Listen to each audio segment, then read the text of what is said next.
Bonjour à toutes et à tous et bienvenue dans ce nouvel épisode du Petit Astronome. Aujourd'hui, j'ai décidé de vous livrer la vérité. La vérité sur un sujet qui m'a été beaucoup demandé et qui en même temps entretient des fantasmes et des théories. Aujourd'hui, j'ai décidé de vous parler des exoplanètes. Mais attention, vous risqueriez d'être déçus.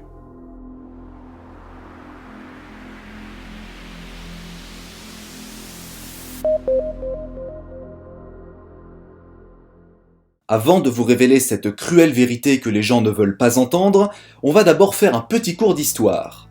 Et d'astronomie, bien sûr. Si vous vous souvenez bien, dans l'épisode 1 du Petit Astronome, j'ai expliqué que dans les années 1920, notre façon de voir l'univers a complètement changé.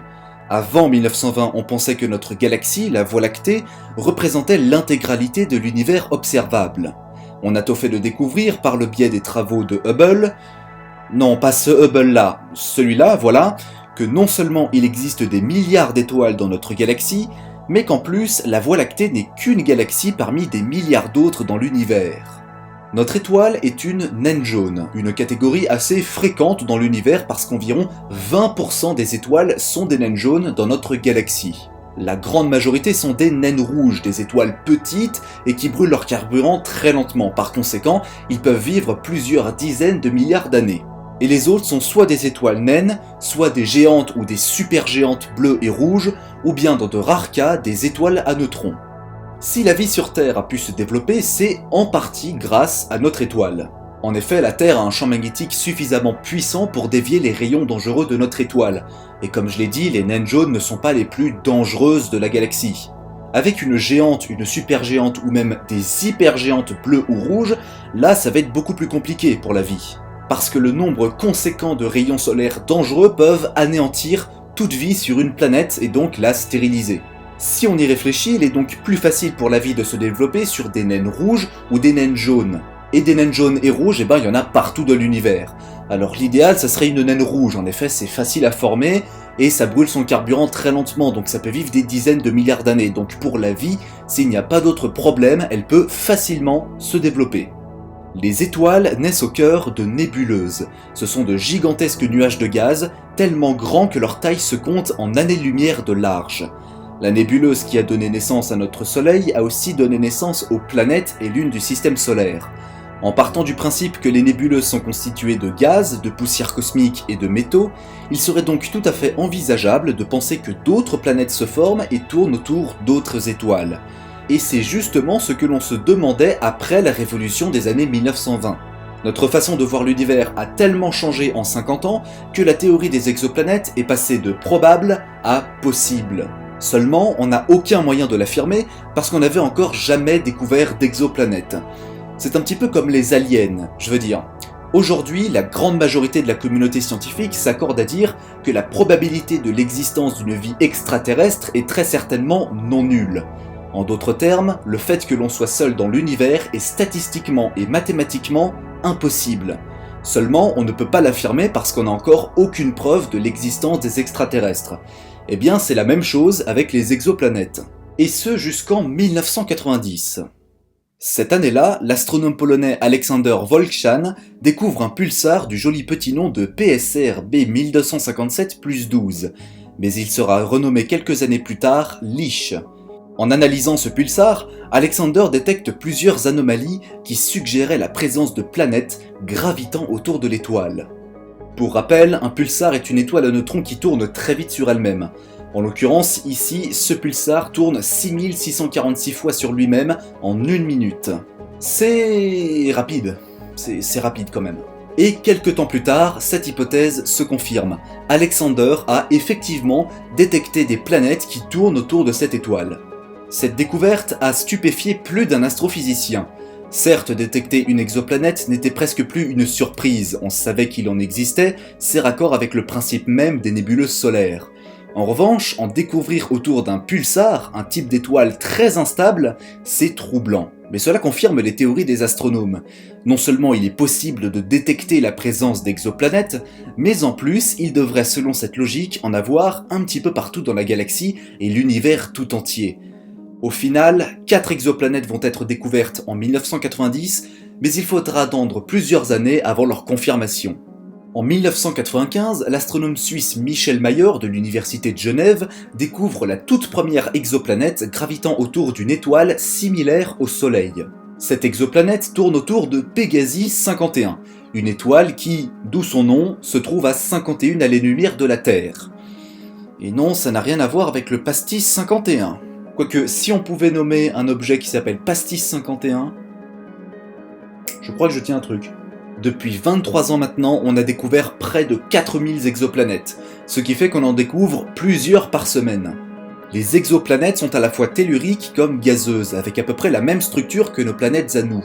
Il s'agit là certainement d'une des découvertes astronomiques les plus importantes de ces dernières décennies, parce que non seulement cela prouve que notre système solaire n'est pas le seul dans la galaxie, mais en plus cela ouvre de nombreuses perspectives quant à la formation des planètes dans l'univers, et chaque exoplanète découverte nous pousse à en détecter d'autres. Mais alors, la question à se poser, c'est comment est-ce qu'on fait pour détecter une exoplanète ? Il y a plusieurs méthodes, toutes assez velues, mais je vais vous expliquer la plus récurrente. Cette méthode de détection fait appel à un événement astronomique qu'on appelle le transit. Aucune blague sur le transit en commentaire, merci. Un transit, en astronomie, désigne un objet qui passe devant un corps céleste par rapport à un observateur. Par exemple, ici, nous avons un transit de la planète Vénus qui passe devant le Soleil par rapport à nous. Ici, nous avons la Station Spatiale Internationale qui passe devant la Lune. Donc, si on observe une étoile pendant plusieurs années et qu'on analyse sa magnitude, et qu'une exoplanète passe juste devant, on devrait donc constater une variation de sa luminosité. Et c'est en gros ce que les astronomes ont fait. Et ça marche. Enfin, en même temps, si ça marchait pas, je vois pas pourquoi je vous raconterais tout ça. Alors, que l'on se comprenne bien, ces changements de luminosité ne nous permettent pas d'observer directement une exoplanète. Non, elle nous permet de les détecter, c'est tout. Cette méthode nous permet d'être au courant de sa présence. Ça ne veut pas dire qu'on l'observe de la même manière qu'un transit de Vénus, par exemple. Parce que le transit de Vénus, lui, il est visible. On voit la planète traverser le Soleil. Techniquement. Ce qui n'est pas le cas avec une exoplanète. Parce qu'à la différence de Vénus, les exoplanètes se trouvent à des années-lumière de la Terre. Et les exoplanètes n'émettent pas de lumière, donc c'est très difficile de les observer ou même de les photographier.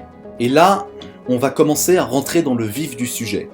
Ce qui intéresse le plus avec ces exoplanètes, ce ne sont pas les incessantes découvertes ou le fait qu'aujourd'hui on puisse photographier des exoplanètes avec une certaine précision. Non, ça la majorité du grand public s'en fout un petit peu.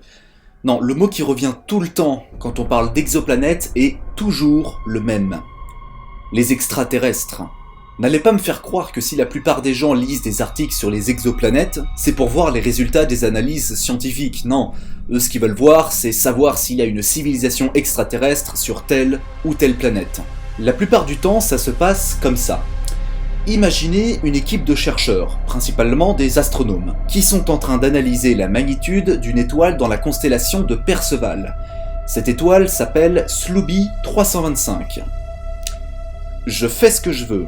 À force de détecter des anomalies régulières sur sa magnitude, les chercheurs pensent que l'on a affaire là à une exoplanète qui tourne autour du système Slooby. Des analyses spectrographiques sont réalisées et on y découvre la présence de métaux, ce qui suggérait que cette étoile est tellurique, donc rocheuse, comme la Terre. Cette exoplanète portera le doux nom de Persiflette. Oui, je fais toujours ce que je veux. Une étude est publiée et Persiflette devient alors une nouvelle exoplanète répertoriée. Mais d'autres analyses montreraient la présence d'une atmosphère, composée essentiellement de dioxygène. On détecte aussi la présence de carbone et d'eau. On ne sait cependant pas si cette eau est sous forme liquide, solide ou gazeuse, ou bien même les trois en même temps.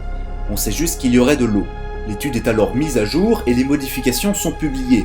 Persiflette devient une exoplanète assez intéressante aux yeux des scientifiques car elle serait assez proche de la Terre sur pas mal de caractéristiques. Et le lendemain, vous allumez votre téloche et vous voyez ceci. Et nous venons d'apprendre à l'instant qu'hier une nouvelle exoplanète a été découverte, susceptible d'abriter la vie, la théorie des extraterrestres refait surface, un reportage signé Bernard Fenouil. C'est à l'université de Cardiff au Pays de Galles qu'une équipe de chercheurs a découvert une exoplanète tournant autour de l'étoile Slooby 325 dans la constellation de Perceval, à 744 années-lumière de la Terre. Cette planète, du nom de Persiflette, possède des caractéristiques très intéressantes comme la présence d'eau ou de dioxygène dans son atmosphère.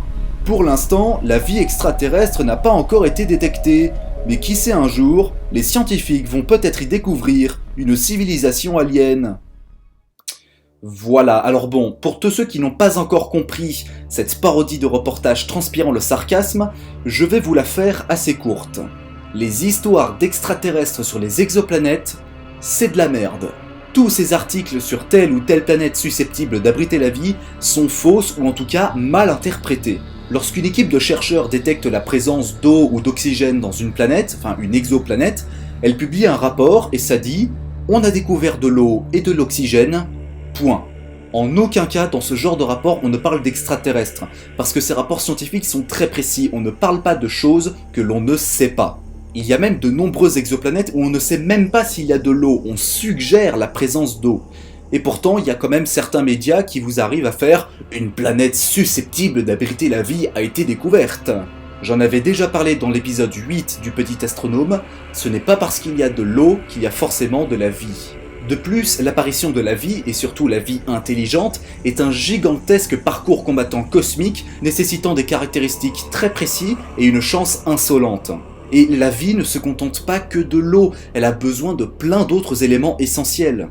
Dans notre système solaire, on a tout un tas d'endroits très intéressants comme le pôle nord de Mars, recouvert d'une calotte glaciaire faisant la taille du Groenland, des traces de glace sur la Lune, de nombreuses lunes planétaires avec des surfaces recouvertes de glace et de neige, des lacs de méthane liquide sur Titan, et, cerise sur le gâteau, Europe, une des 4 lunes galiléennes de Jupiter, qui abrite sous sa couche de glace un océan d'eau liquide de plusieurs kilomètres de profondeur. On estime même qu'il y aurait plus d'eau liquide sur Europe que sur Terre. Et avec tout ça, on n'a encore rien trouvé en ce qui concerne la vie extraterrestre. Même pas une toute petite bactérie, non, que dalle. Et pourtant, dès qu'on trouve une exoplanète avec une composition chimique similaire à la Terre, on crie déjà partout aux extraterrestres. Surtout que nous avons aucun visuel précis sur ce genre d'exoplanète, on ne sait pas à quoi elle ressemble. Les rares photos montrant des systèmes planétaires montrent des petits points flous et pixelisés en guise de planètes. Et pourtant, ce genre de photos relève déjà d'une grande performance.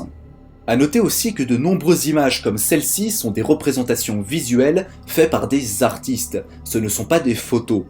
Je dis ça parce que beaucoup de gens le pensent, mais en fait c'est complètement faux. Prenez par exemple le système TRAPPIST. Situé à une quarantaine d'années-lumière de la Terre, TRAPPIST est un système stellaire composé de plusieurs planètes se trouvant dans la zone habitable. Il s'agit là des meilleures candidates à l'apparition de la vie. Et pourtant, on n'a aucune preuve de l'existence de quoi que ce soit là-bas. Alors, dans l'absolu, ces articles de presse ont techniquement raison. Ce genre d'exoplanètes sont susceptibles, effectivement, d'abriter la vie. Le problème, c'est que, à force de le répéter, on finit par se persuader qu'il y a de la vie. Sauf que non. Il y a très certainement une vie extraterrestre abritée par une exoplanète quelque part dans l'univers. Mais pour l'instant, nos yeux, nos oreilles et nos machines n'ont encore rien détecté. Et ça en fait la vérité que beaucoup de gens ne veulent pas entendre, parce qu'ils se réfugient dans leurs théories et les croyances sur les extraterrestres. Les exoplanètes représentent un sujet passionnant malheureusement éclipsé par le trop-plein d'articles sensationnalistes qui ne font qu'augmenter les fantasmes et une vision erronée de ce qu'on a de l'univers. Et c'est pour ça que dans cette vidéo, je ne vous ai pas fait que du débunkage, on a aussi parlé d'histoire et d'astronomie concrète. Je vous ai expliqué ce qu'est une exoplanète, ses origines et comment les détecter. Et ça, je trouve que c'est plus intéressant et plus pertinent que des articles qui parlent d'aliens. Alors évidemment, ça ne va pas s'arrêter, parce que les aliens et le sensationnel, eh bien ça fait vendre. Et honnêtement, on aimerait tous fantasmer et découvrir une civilisation extraterrestre. Mais pour l'instant, il faut se rendre à l'évidence. On n'a encore rien trouvé de concret. Dans la description de cette vidéo se trouve un lien qui mène au site de la NASA qui vous explique plein de trucs chouettes à propos des exoplanètes et de la recherche de la vie extraterrestre. Mais à l'inverse des articles sensationnalistes, bien qu'ils parlent d'extraterrestres, ils n'affirment rien et ne sont pas dans le fantasme. Ils vous expliquent point par point comment est-ce que la recherche se fait actuellement et quelles sont nos prédictions pour l'avenir. Et aborder le sujet de la vie extraterrestre avec ce prisme-là, en étant conscient que l'on parle au conditionnel, que l'on n'est pas sûr mais qu'en même temps on pousse à chercher encore plus loin, eh bien je trouve que c'est plus intéressant que se réfugier dans les fantasmes ou même les théories du complot. Et ça en fait un domaine intéressant, Un domaine qui nous pousse à apprendre des choses. Et qui sait, peut-être un jour les gens verront les exoplanètes dans ce prisme-là. Mais pour l'instant, ça va être un petit peu compliqué. Cet épisode est à présent terminé, j'espère qu'il vous a plu, et si c'est le cas, n'hésitez pas à le partager sur vos réseaux sociaux préférés. Quant à moi, je vous donne rendez-vous samedi prochain à 17h pour une nouvelle vidéo, et d'ici là, n'oubliez pas que le silence éternel de ces espaces infinis nous surprendra toujours. A bientôt!